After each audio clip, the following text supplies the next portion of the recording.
এক বয়স্ক সাহাবী এসে আল্লাহর হাবিব সাল্লাল্লাহু আলাইহি ওয়াসাল্লামকে বলল, ইয়া রাসূলুল্লাহ, আপনি আমাকে কোরআনের একটা সূরা শিক্ষা দেন, কোন সূরা পড়বো? তো আল্লাহর হাবিব সাল্লাল্লাহু আলাইহি ওয়াসাল্লাম বললেন, যাওয়াতুর র, মানে আলিফ লাম র দিয়ে যে সূরাগুলো আছে এগুলো পড়ো।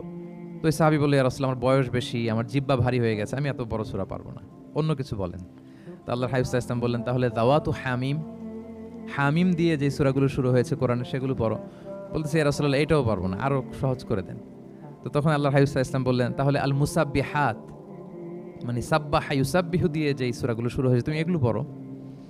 ওই সাহাবী বলে, এটাও কঠিন হয়ে যায় আমার জন্য।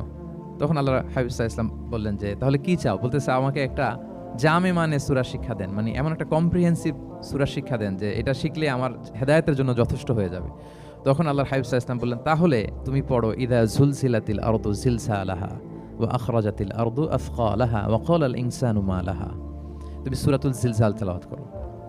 তখন থেকেই সাহাবী এই সূরাতুল জিলজাল তেলাওয়াত আরম্ভ করলেন। উনি বললেন যে, আমি আর বেশি কিছু পড়ব, শুধু এটাই পড়ব।